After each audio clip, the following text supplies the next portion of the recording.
বিগত কিছুদিনৰ পৰা হৈ থকা মুখলধাৰ বৰষুণৰ ফলত ধনশিৰি নদীৰ জলপৃষ্ঠ বৃদ্ধি পোৱাত কাষৰীয়া অঞ্চলসমূহত সৃষ্টি হৈছে বানপানী আৰু গৰাখহনীয়াৰ ফলত বোকাজান মহকুমাৰ অন্তৰ্গত নাওকাটা বেঙেনাবিল মাটিপুল টেঙাহোলা কঁঠালগুৰি খৰিয়ালডবি 2 মাইল আদি অঞ্চল বানপানীৰ কবলত পৰাৰ লগতে বানে নষ্ট কৰিছে শ শ বিঘা ভূমিৰ খেতি।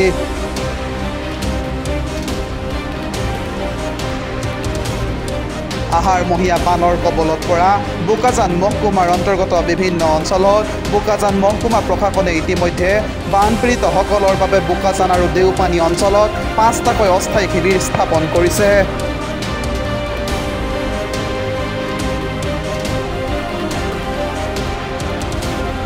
এনে এক জটিল সময়ত বোকাজানত বানপীড়িত লোকসকলৰ কাষত উপস্থিত হয় অসম বিধানসভাৰ উপাধ্যক্ষ ডাক্তৰ নুমল মমিন।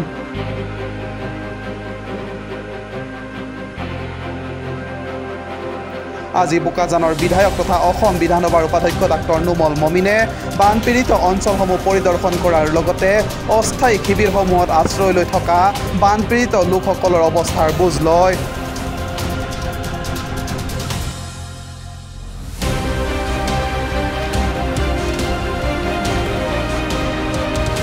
আনহাতে বোকাজানত SDR বিভাগটোৰ প্ৰয়োজনীয়তাৰ প্ৰতি লক্ষ্য ৰাখি ভৱিষ্যতৰ দিনত বোকাজানত বিভাগটোৰ কাৰ্যালয় স্থাপনৰ ব্যৱস্থা কৰা হ'ব বুলি উপাধ্যক্ষ ডাক্তৰ নুমল মমিনে মন্তব্য কৰে।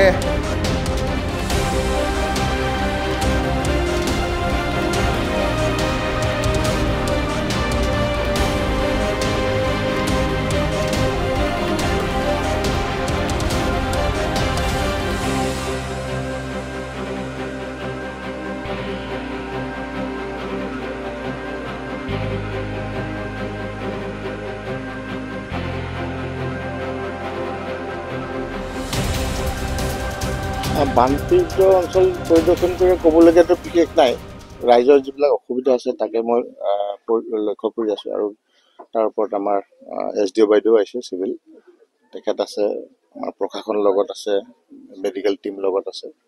ক'ত ক'ত কেনেকুৱা কাৰ অসুবিধা হৈছে এইবিলাক আমি এছেছ কৰি আছোঁ আৰু ইমিডিয়েটলি যাতে তেখেতসকলে ইয়াৰ পৰা ৰিলিফ পায়।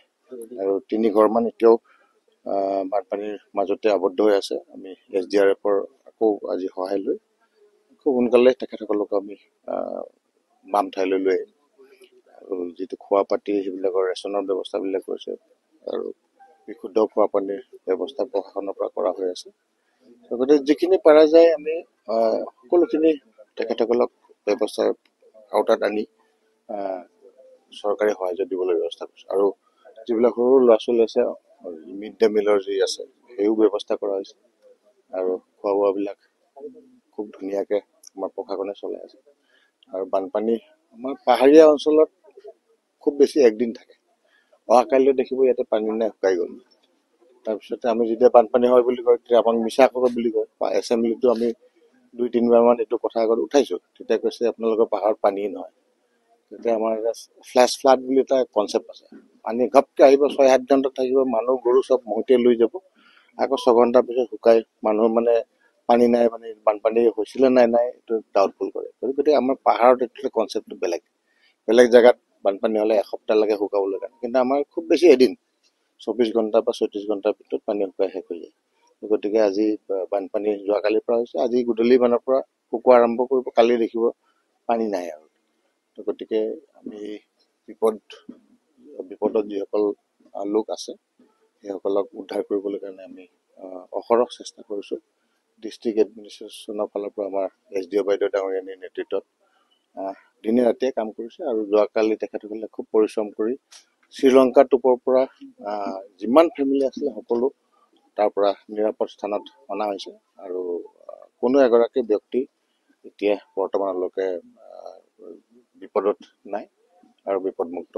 আৰু যিখিনি সহায় কৰিব পাৰে আমাৰ এয়াৰৰ ফালৰ পৰা এছেছমেণ্ট কৰি থকা হৈছে, কম্পেনচেশ্যন গভৰ্ণমেণ্টৰ ফালৰ পৰা কি দিব লাগে আমি সময়ত সকলো ব্যৱস্থা তেখেতসকলক দিম।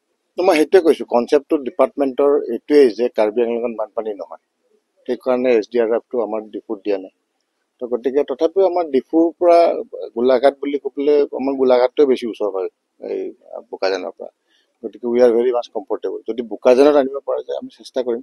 SDRF-টো কিন্তু ডিফুৰ পৰা অহাতকৈ আমাৰ গোলাঘাটৰ পৰা যিটো আহে সেইটো আমি সোনকালে পোৱা যায় ওচৰতে হয় গতিকে ডেফিনেটলি আপুনি এটা যিটো পইণ্ট উঠাইছে সেইটো ডিফুৰ জাগতকৈ মই ভাবোঁ বোকাজানত যদি আনো তেতিয়া বোকাজানবাসী ৰাইজৰ কাৰণে বেছি সুবিধা হ'ব আৰু ডিফুটো সেই কপিলি আপোনাৰ এইটো খেৰণি ফালে এইটো চাইডত খুব বানপানীৰ তাণ্ডৱ চলে আমাৰ নেপকৰ পানী যেতিয়া মেলি দিয়ে ডিমা হাছাওৰ হেৰিৰ পৰা তেতিয়া বানপানী হয় সেই কপিলি চাইডত হ'ব লাগে ডিফুত কিমান প্ৰয়োজন আছে মই নাজানো কিন্তু সেই খেৰণি কপিলি ফালে প্ৰয়োজন আৰু বোকাজানত প্ৰয়োজন এই দুটা জেগাত নিশ্চয়কৈ প্ৰয়োজন আমি ইফালে বুদ্ধি কৰি পেলাই গোলাঘাটৰ পৰা আনি পেলাই কামটো চলাই লওঁ এতিয়া কপিলিতকৈ মষ্ট প্ৰবেবলি নগাঁৱৰ পৰা তেখেতসকলে আনে গতিকে ইন ফিউচাৰ আমাৰ এইটো প্ৰচেষ্টা থাকিব যে ডিফুৰ পৰা এটা হওক কিন্তু ডিফুতকৈ মই প্ৰিফাৰ কৰিম বোকাজানত হওক আমাৰ 5টা পানীগুৰি আছে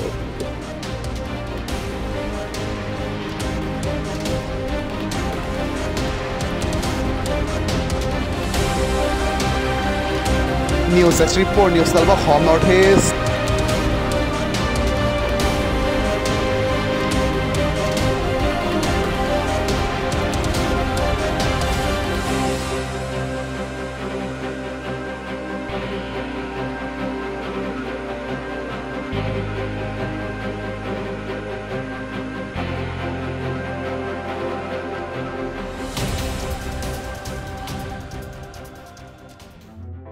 নিউজ 12 অসম নৰ্থ ইষ্ট যাত্ৰা আমাৰ অবিৰত সংকল্প অপ্ৰতিৰোধ্য